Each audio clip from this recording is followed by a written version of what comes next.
Yeah. Well, okay. So at a basic, can you just describe generative AI, agentic AI, and I think we all started, generative AI. I guess is that a couple years ago now, or are we going on 3 years Well, of Chat GPT? Yeah, end of November 2022 is when ChatGPT was commercially available.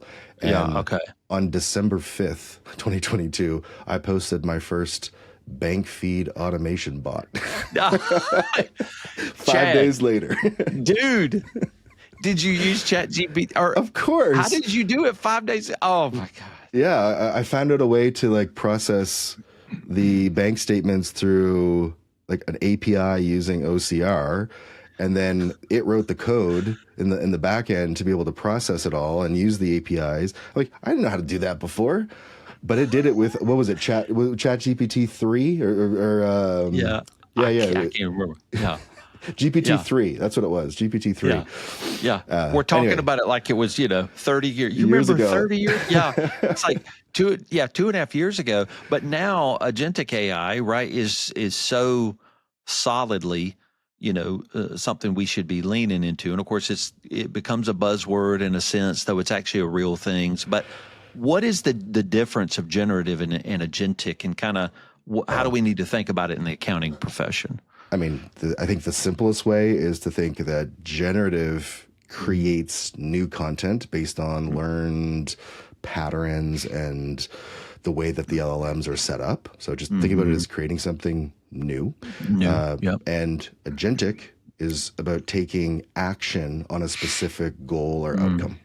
Right. Yeah. So Okay. typically that's autonomously when you throw the word agentic in, but it could also be with certain steps that is not so autonomous. So think about it as actions versus creating new content based off of a request. Yeah. And so at this point, would you say we all generative AI, the thought partner that it can be now to us, that when you start playing with that's what really blows your mind, right? And then when you learn how far you can push a tool, it is truly mind-blowing. But even the excitement of that leads people to fear, and they're like, but now I'm going to lose how to think and how to spell check and all of this stuff. And it's like, I just want to push this thing all the way to the wall, and you can't push it to a wall. So even the generative side is so exciting.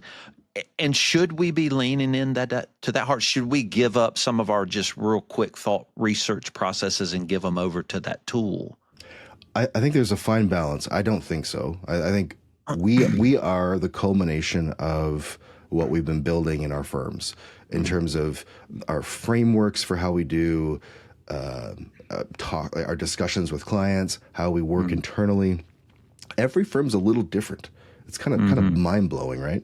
Yeah. And with so much difference comes so much power. And I feel like when you match that difference to a really powerful AI or LLM or model or whatever you want to call it, you're going to supercharge what you do and make it a little bit easier, and might even let you work on your firm process and your firm framework and your firm operating procedures more because you do lean in.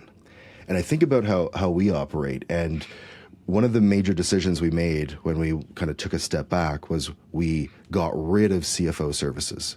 We got rid of the things that were the most risky, because it's hard. Yeah. It's hard to have a great CFO pipeline and people stay with you a long time. It's hard. It's hard, right? So we said, well, what do people want to pay for, and how can we keep it repeatable but also enjoyable for people doing the work? And we said, let's stop at controller.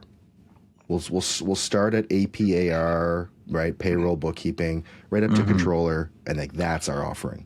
Yeah. And what's kind of cool is like now it's more repeatable. It's less advisory, but because we have this like these chops of how we worked in the past and how to prep a cash flow statement and like the common areas that we would bring up on a monthly call, now we can take that, match it up with these really powerful reasoning models, ingest some data, and then all of a sudden get an output that preps us for these meetings at a controller level without needing to do what we did in the past, which was manual first reviews and maybe missing something because we're all human. And like, that's what I love.